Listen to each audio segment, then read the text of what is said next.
20ರಿಂದ ಬೆಳಗಾವಿಯಲ್ಲಿ ಚಳಿಗಾಲದ ಅಧಿವೇಶನ ಆರಂಭ ಆಗ್ತಾ ಇದೆ. ವಿಪಕ್ಷಗಳ ಅಸ್ತ್ರಕ್ಕೆ ಪ್ರತ್ಯಸ್ತ್ರವನ್ನ ಸರ್ಕಾರ ಕೂಡ ಸಿದ್ಧಪಡಿಸಿಕೊಂಡಿದೆ. ಒಂದು ಕಡೆ ಸರ್ಕಾರವನ್ನ ಕಟ್ಟಿ ಹಾಕೋದಕ್ಕೆ ಗೊಂದಲವೇ ಪ್ರತ್ಯಸ್ತ್ರ. ಬಿಜೆಪಿಯಲ್ಲಿ ಎದ್ದಿರುವಂತಹ ಅಸಮಾಧಾನ ಸರ್ಕಾರಕ್ಕೆ ಪ್ರಬಲ ಅಸ್ತ್ರವಾಗಿ ಪರಿಣಮಿಸ್ತಾ ಇದೆ. ಹಿರಿಯ ಸಚಿವರ ಜೊತೆ ಈ ಬಗ್ಗೆ ಸಿಎಂ ಸಿದ್ದರಾಮಯ್ಯ ಈಗಾಗಲೇ ಚರ್ಚಿಸಿದ್ದಾರೆ. ಕಲಾಪದಲ್ಲಿ ವಿಪಕ್ಷಗಳನ್ನ ಕಂಗಾಲಾಗಿಸೋದಕ್ಕೆ ಇದನ್ನ ಅಸ್ತ್ರವಾಗಿ ಬಳಸಿಕೊಳ್ಳೋದಕ್ಕೆ ಕಾಂಗ್ರೆಸ್ ಸಿದ್ಧವಾಗಿದೆ. ಡೀಟೇಲ್ಸ್ ಕೊಡ್ತಾರೆ ಶಿವಪ್ರಸಾದ್, ಲೈವ್ ನಲ್ಲಿ ಜಾಯ್ನ್ ಆಗ್ತಾ ಇದ್ದಾರೆ.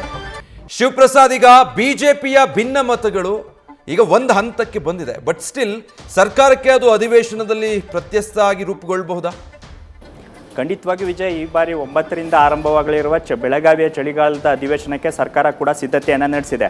ಪ್ರಮುಖವಾಗಿ ಸರ್ಕಾರದ ವಿರುದ್ಧ ಪ್ರತಿ ಬಾರಿಯೂ ಕೂಡ ಪ್ರತಿಪಕ್ಷಗಳು ಗುರುತರವಾದಂಥ ಆರೋಪಗಳನ್ನು ಮಾಡ್ತಾ ಇದ್ರು ಸಹಿತವಾಗಿ ಪ್ರಮುಖವಾಗಿ ಈಗ ವಿರೋಧ ಪಕ್ಷಗಳಲ್ಲಿ ಇರ್ತಕ್ಕಂಥ ಗೊಂದಲವನ್ನು ಕೂಡ ಈಗ ಎನ್ಕ್ಯಾಶ್ ಮಾಡಲಿಕ್ಕೆ ಸರ್ಕಾರ ಸಿದ್ಧತೆಯನ್ನು ನಡೆಸಿದೆ. ಪ್ರಮುಖವಾಗಿ ಬಿಜೆಪಿ ಆಡಳಿತದ ಅವಧಿಯಲ್ಲಾದಂಥ ಅಕ್ರಮಗಳ ವಿಚಾರ ಕುರಿತಂತೆ ಪ್ರಸ್ತಾಪ ಮಾಡಲಿಕ್ಕೂ ಕೂಡ ಈಗ ಸರ್ಕಾರದಿಂದ ಸಿದ್ಧತೆ ನಡೆದಿದೆ. ಪ್ರಮುಖವಾಗಿ ಕರೋನಾ ಇರ್ಬೋದು, ಆನಂತರ ವಿವಿಧ ನಿಗಮ ಮಂಡಳಿಯಲ್ಲಾಗಿರ್ತಕ್ಕಂಥ ಅಕ್ರಮಗಳ ವಿಚಾರ ಕುರಿತಂತೆಯೂ ಕೂಡ ಈಗ ಮಾಹಿತಿಯನ್ನು ರಾಜ್ಯ ಸರ್ಕಾರದ ಹಿರಿಯ ಸಚಿವರು ಸಂಗ್ರಹ ಮಾಡ್ತಾ ಇದ್ದಾರೆ.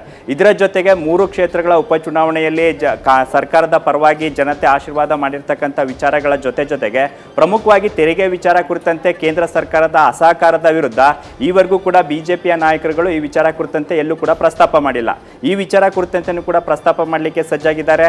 ಹಾಗಾಗಿ ಈ ಬಾರಿ ಚಳಿಗಾಲದ ಅಧಿವೇಶನದಲ್ಲಿ ಪ್ರಮುಖವಾಗಿ ಪ್ರತಿಪಕ್ಷಗಳು ಸರ್ಕಾರವನ್ನು ಇಕ್ಕಟ್ಟಿಗೆ ಸಿಲುಕಿಸ್ತಕ್ಕಂಥ ಸಂದರ್ಭ ಇದ್ರೂ ಸಹಿತವಾಗಿ ಅದಕ್ಕೆ ಪ್ರತಿಯಾಗಿ ಸರ್ಕಾರ ಕೂಡ ಸಿದ್ಧತೆಯನ್ನು ಆರಂಭಿಸಿದ್ದು ಈ ಬಾರಿ ಜಟಾಪಟಿಗಳ ಜೊತೆಗೆ ಪ್ರಮುಖವಾಗಿ ವಿಷಯಾಧಾರಿತವಾದಂಥದ್ದು, ಪ್ರಮುಖವಾಗಿ ಗ್ಯಾರಂಟಿ ಯೋಜನೆಗಳ ವಿಚಾರ ಕುರಿತಂತೆ ಪ್ರತಿ ಬಾರಿಯೂ ಕೂಡ ಪ್ರತಿಪಕ್ಷದ ನಾಯಕರುಗಳು ಪ್ರಸ್ತಾಪ ಮಾಡಿ ಗ್ಯಾರಂಟಿ ವಿಚಾರ ಕುರಿತಂತೆ ಇಲ್ಲ ಸಲ್ಲದ ಆರೋಪಗಳನ್ನು ಕೂಡ ಮಾಡ್ತಾ ಇದ್ದಾರೆ.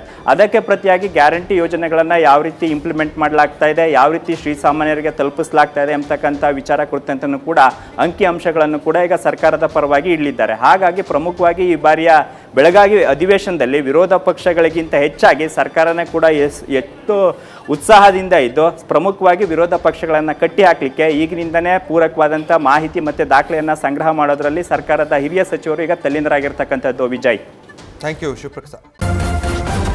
ನ್ಯೂಸ್ ಫಸ್ಟ್ ನಿರ್ಭೀತಿಯಿಂದ ನಿಮ್ಮ ಪರವಾಗಿ.